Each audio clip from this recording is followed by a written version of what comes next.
Hi students, welcome back to the English class. We have completed all the lessons in English. So hereafter we are going to revise. Okay. So we will revise from the first lesson itself. Okay. See here. Today we are going to revise the paragraphs in Prose lesson 1, Two Gentlemen of Verona. Okay. First, you should know how to write paragraphs on your own without grammatical mistakes. Okay, here, according to the 12th English question pattern, paragraph questions are asked from prose. Prose paragraph questions are asked from part 4, question number 41, as you know. Okay, you have already known this. So here you learned the story Two Gentlemen of Verona very well, aren't you?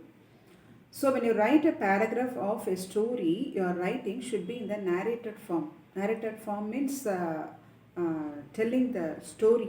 Story சொல்லும்போது எப்படி நம்ம முந்தி ஒரு காலத்தில் ஒருத்தர் இருந்தார் அப்படின்னு சொல்லி எல்லாமே பாஸ்ட் டென்ஸாக வருதா. So that like similarly you have to use past tense and past perfect when you are narrating a story.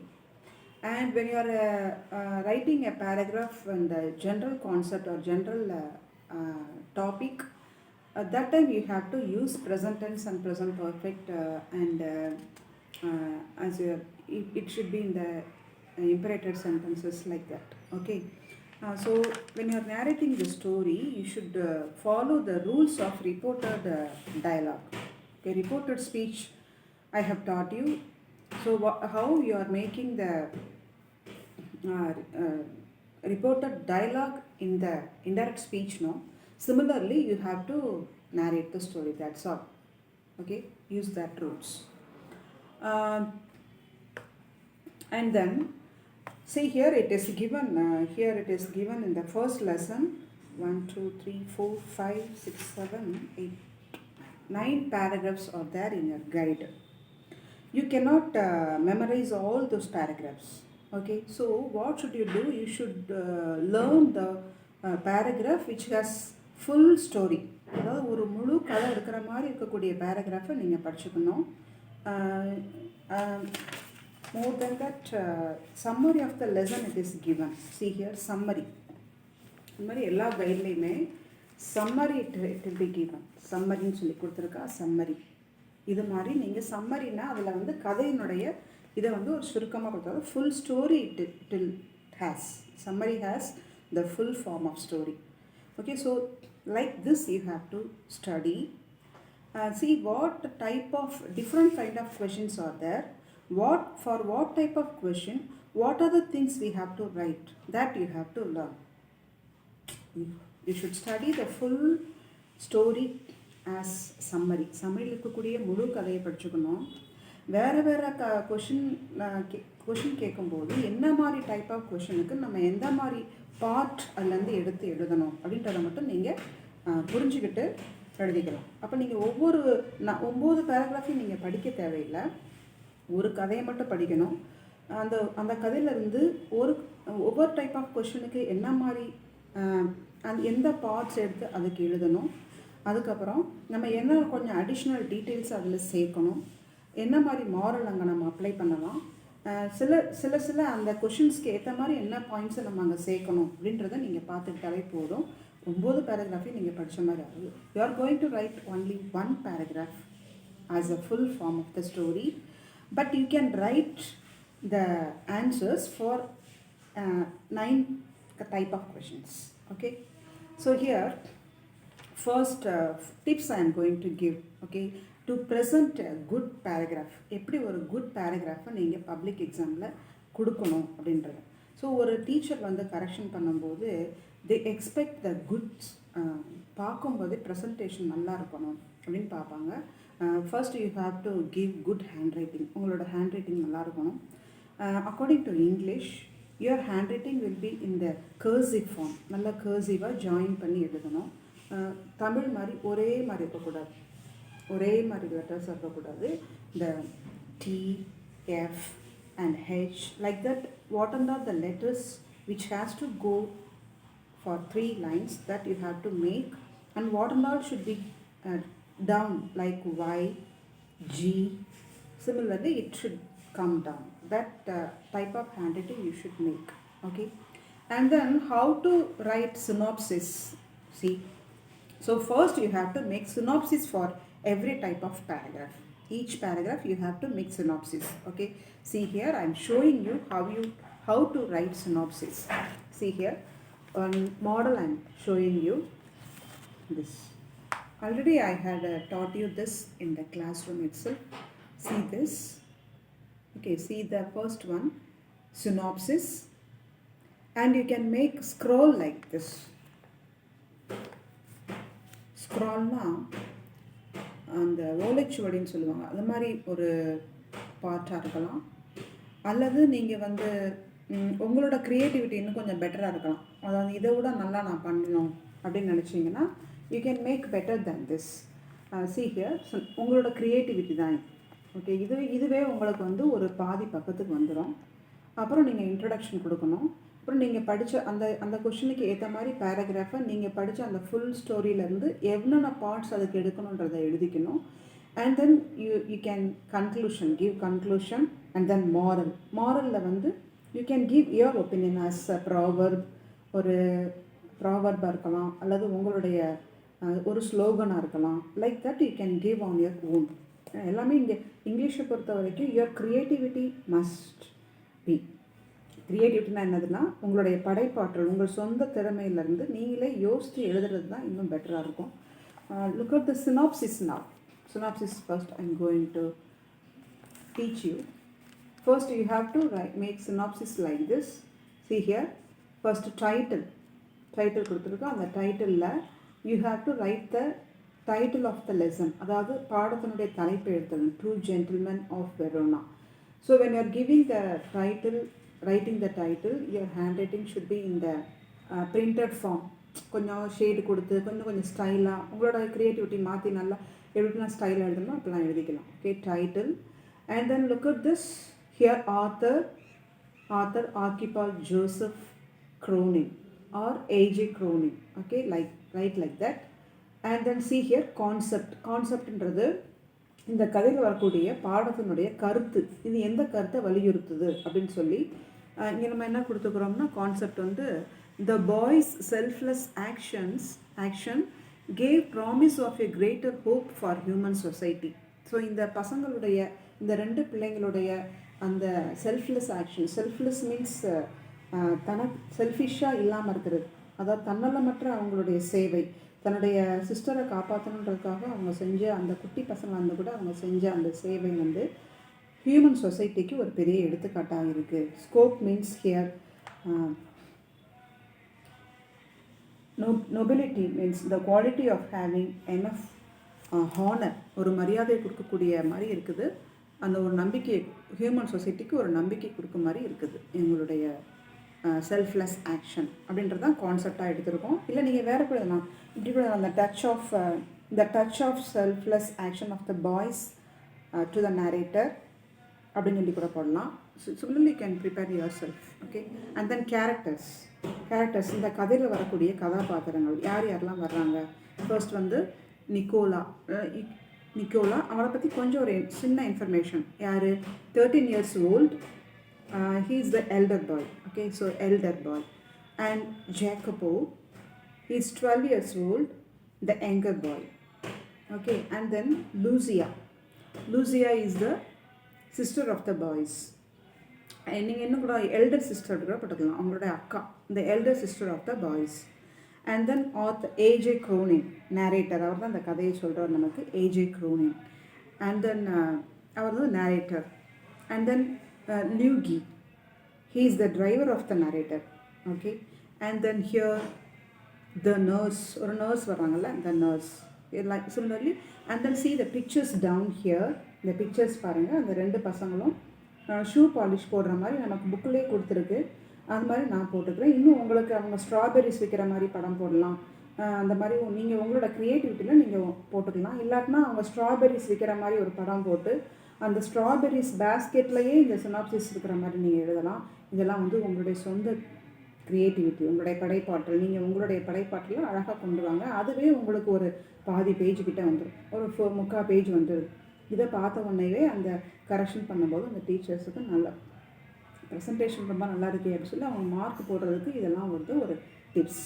Okay okay see that it's like you have to give shade to your handwriting and it will be better than this. Okay, and then after this synopsis you have to give introductionல வந்து about the author you have to give. ஆத்தரை பற்றி நீங்கள் introduction கொடுக்கணும். அந்த ஆத்தருடைய introduction கூட இந்த புக்கிலையும் இருக்குது, இந்த புக்கில் about the author it is given. Okay, இந்த மாதிரி புக்கில் கொடுத்துக்கிறாங்க, ஆத்தர் பற்றி நீ கொடுத்துக்கிறாங்க. But you no need to write the full thing, அப்படி ஃபுல்லாக எழுத தேவையில்லை. அந்த ஆத்தருடைய பர்த் கண்டிப்பாக இருக்கணும், பர்த் அண்ட் டெத். அது Archibald Joseph Cronin 1896 to 1981 is a Scottish novelist, dramatist and physician. This is very important. அவர் வந்து யார் Scottish novelist, dramatist and physician.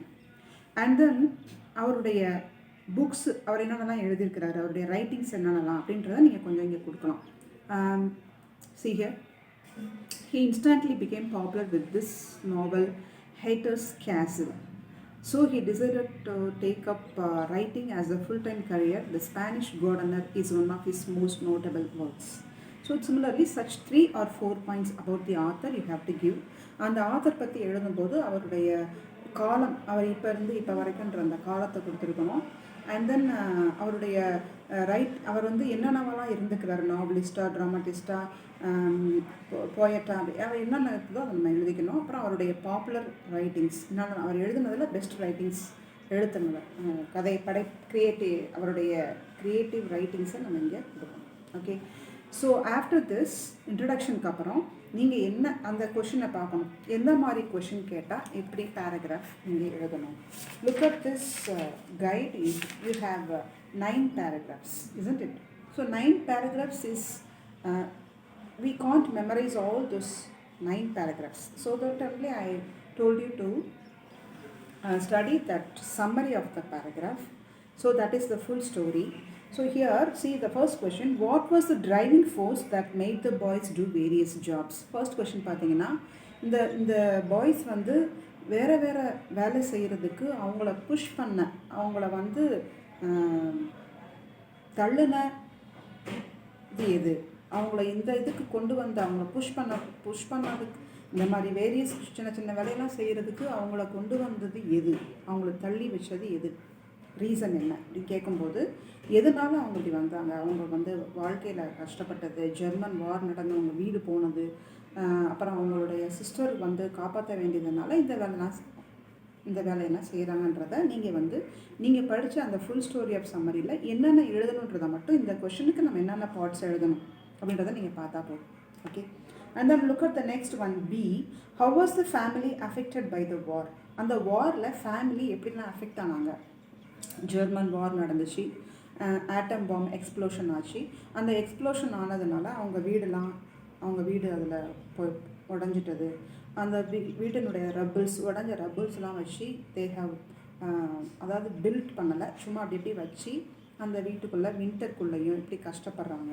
அப்புறம் அவங்க பேரண்ட்ஸ் இல்லாமல் போனது, இதெல்லாம் நீங்கள் அந்த ஃபுல் ஸ்டோரி எடுத்து எழுதிக்கணும். And then write a character sketch of Nicola and Jacopo. அந்த சி கொஷின் பாருங்கள். கேரக்டர் ஸ்கெட்ச் மீன்ஸ் அவங்களுடைய குணநலன்கள்.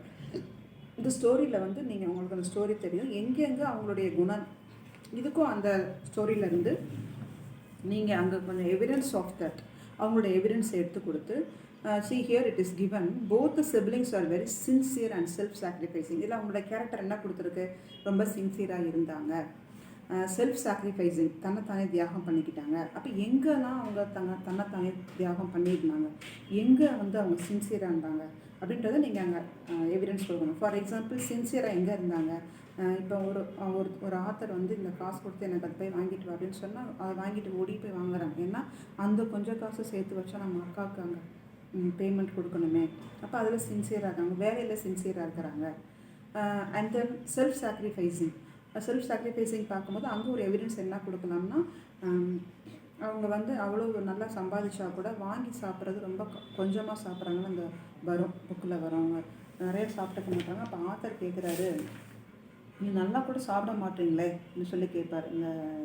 அந்த இடத்த see here, when I see you have a meal, it's usually black bread and figs. black breadடும் figs மட்டும் சாப்பிட்டுக்கிறீங்களே ஏன் சொல்லி கேட்குறேன். ஸோ அந்த மாதிரி செல்ஃப் சாக்ரிஃபைஸிங்லாம் பண்ணுறாங்க. அந்த எவிடன்ஸை நீங்கள் அங்கே கொடுக்கலாம். Okay, similarly you can give the evidence of the characters. அவங்களுடைய கேரக்டர்ஸை காமிக்கிறதுக்கு ஒரு எவிடன்ஸை கொடுத்து இதிலிருந்து அவங்களுடைய சின்சியரிட்டி விளங்குது, இதில் இருந்து அவங்களுடைய செல்ஃப் சாக்ரிஃபைஸிங் நமக்கு தெரியுது அப்படின்னு சொல்லி நீங்கள் அந்த மாதிரி கொடுத்துக்கலாம். அவங்க ஒவ்வொரு எவிடன்ஸும் நீங்கள் எடுத்து காமிக்கணும். Very sincere, self sacrificing, contented heart, போதும்ன்ற மனசு, and then maintain their self ரெஸ்பெக்டை வந்து மெயின்டைன் பண்ணிக்கிறாங்க. அதாவது நம்ம வந்து ஏழையாக இருக்கிறோம், நம்ம வந்து பிச்சை எடுக்கணும், நம்மளுடைய கஷ்டம் அவங்களுக்கு தெரியணும், அவங்க நமக்கு ஹெல்ப் பண்ணணும் அப்படின்ட்டு அவங்க யாரையும் எதிர்பார்க்கலை அப்படின்றத நீங்கள் அங்கே எவிடன்ஸை காமிக்கணும். தென் அந்த ஜெர்மன் வார் நடக்கும்போது இந்த ரெசிஸ்டன்ட் மூவ்மெண்ட்டில் ஜாயின் பண்ணுறாங்க. இதுலேருந்து என்ன தெரியுது, அவங்களுடைய boldness and also they hated that Germans அப்படின்றது தெரியுது. அதெல்லாம் நீங்கள் அங்கே கொண்டு வரணும். Okay, similarly you have to write. And then the question, what message is conveyed through the story Two Gentlemen of Verona. இந்த டூ ஜென்டில்மென் ஆஃப் வெரோனா நமக்கு கிடைக்கக்கூடிய மெசேஜ் என்ன, நம்ம என்ன மாரல் இதுலேருந்து எடுத்துக்கணும் அப்படின்றது இருக்குது. இதுக்கும் நீங்கள் அந்த கதையை எடுத்துக்கிட்டு இதுலேருந்து என்னென்ன மாரல்ன்றத நீங்கள் லாஸ்ட்டாக எழுதணும். For example, it conveys the message that there is scope for the world for all of us to become a better place one day. இப்போ இதில் வந்து நம்ம ஹியூமன் சொசைட்டியில் இன்னமும் மனிதாபிமானம் இருக்குது. ஒரு நாள் நம்ம அந்த மனிதாபிமானத்தில் எல்லோரும் காமிக்கக்கூடிய இது வந்து ஹியூமனிசம் இருக்குது அப்படின்றது நமக்கு இதில் தெரியுது. இதில் இந்த மெசேஜை கொண்டு வரலாம். And then justify the title of the story Two Gentlemen of Verona. Title வந்து எப்படி ஆப்ட் ஆகிருக்கு அப்படின்னு நெக்ஸ்ட் கொஷின்.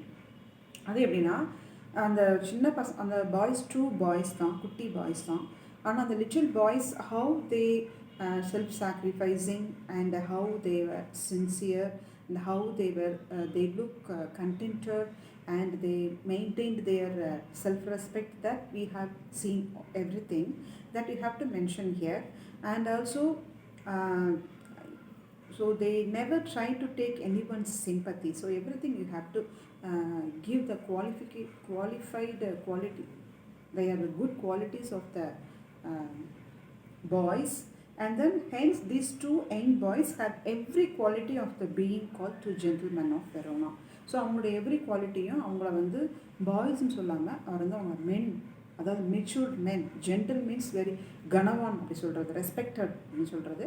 அப்படி ஒரு 2 gentlemen. So the title is very opt அப்படின்னு சொல்லி லாஸ்ட்டாக முடிக்கணும். Okay, and then see the next question. Adversity brings out the best as well as the worst in people. Elucidate this statement with reference to the story. Adversity means very difficult situation, that is unpleasant situation. அது வந்து மக்கள் கிட்ட worst-அ கொண்டு வந்தாலும் அதே நேரத்தில் அவங்கள பெஸ்ட்டாகவும் ஆக்குது அப்படின்போது, அதாவது கோல்டை வந்து புடமிடுவாங்க. புடமிடுறதுனா கோல்டை வந்து முதல் எடுக்கும்போது அதில் இருக்கக்கூடிய அழுக்கெல்லாம் எடுக்கிறதுக்கு they used to put the gold in the ஃபயரில் போடுவாங்க. அதில் அதனுடைய டஸ்ட்டு அதில் இருக்கக்கூடிய அழுக்கெல்லாம் போயிடும்னு சொல்லி சொல்கிறாங்க. ஸோ அது மாதிரி இந்த மாதிரி ஒரு அன்பிளசன்ட் சுச்சுவேஷன், ஒரு சோதனை நமக்கு வரும்போது நம்மக்கிட்ட இருக்கக்கூடிய நமக்குடைய குவாலிட்டிஸ் வந்து கொஞ்சம் மெச்சூர்டாகும், நம்ம பெஸ்ட்டையும் நமக்கு அது கொடுக்குது அப்படின்னு சொல்லி இந்த ஸ்டேட்மெண்ட்டை நீங்கள் வந்து எப்படிலாம் அவங்க இந்த 2 young boys depict great maturity, wisdom and faith in the power of human spirit. இதெல்லாம் வந்து because of that situation, unpleasant situation, அட்வர்சிட்டினால தான் இதெல்லாம் அவங்களுக்கு கிடச்சிச்சு அப்படின்றத நம்ம வந்து அந்த என்னென்ன பாயிண்ட்ஸ் மட்டும் நம்ம சேர்த்துக்கணும், எந்த பார்ட்ஸ் அங்கே எழுதணும் அப்படின்றத நம்ம பார்த்துக்கிட்டாலே போதும். Which character do you like the most in the story and why? This is your own question. உங்கள்கிட்ட தான் கேட்குறாங்க, உங்களுக்கு இந்த பாடத்தில் பிடிச்ச கேரக்டர் என்ன?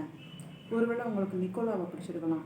ஏன்னா ஜேக்கப்போ வந்து சின்ன பையன், நிக்கோலா வந்து எவ்வளோ பொறுப்பாக தம்பியும் பார்த்துக்கிட்டு அதெல்லாம் செய்கிறான் அப்படின்றத நீங்கள் வந்து அப்படி நிக்கோலா வச்சு எழுதலாம்.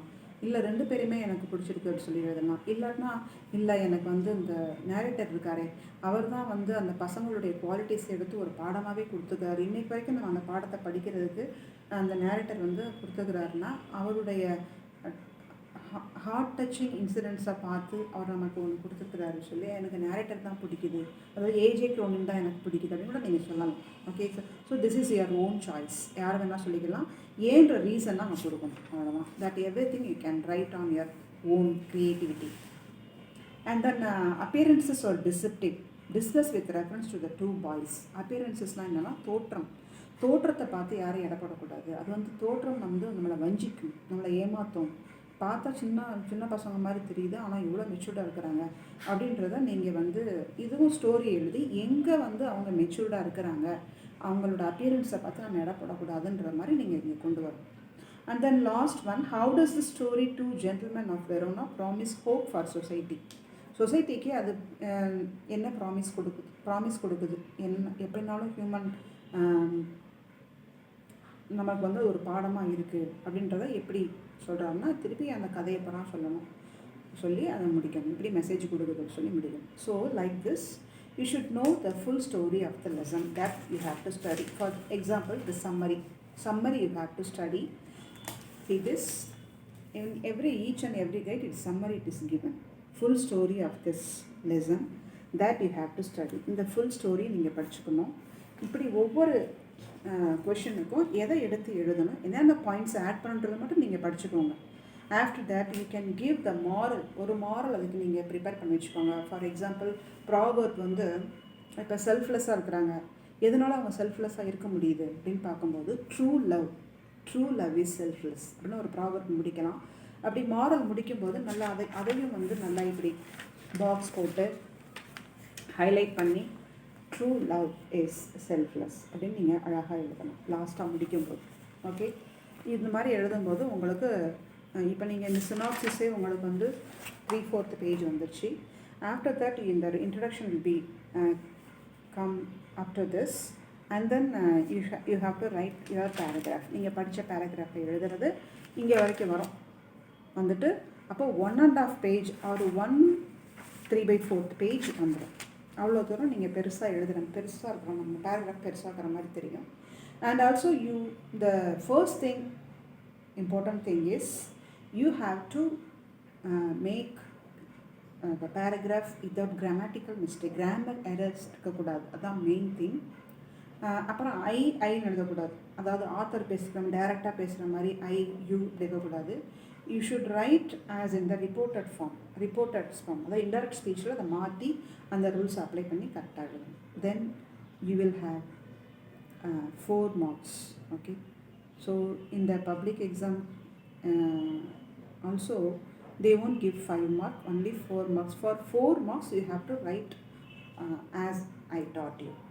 Okay, then so here today you are going to learn the full story of the story, but you have to write the paragraphs. What was the driving force that made the boys do various jobs? First paragraph. And then see here C paragraph. Write a character sketch of Nicola and Jacopo. C paragraph. And then justify the title of the story, 2 Gentlemen of Verona. So these 3 questions you have to create as I have taught you. So this synopsis you can write for all the paragraphs. இந்த மாதிரி சினாப்சிஸை வந்து நீங்கள் எல்லா பேராகிராஃப்ஸ்க்கும் ஒரே இதை use பண்ணிக்கலாம், மாரலும் ஒரே இதை யூஸ் பண்ணிக்கலாம், இன்ட்ரடக்ஷனும். So the theme, the concept which should be add to the question what it is asked. கேட்கக்கூடிய கொஷனுக்கு கரெக்டாக நீங்கள் ஆன்சரை எடுத்து எழுதினா போதும். Okay, so these 3 questions you have to write, study, learn and write without grammatical errors, don't copy this. You write on your own creativity.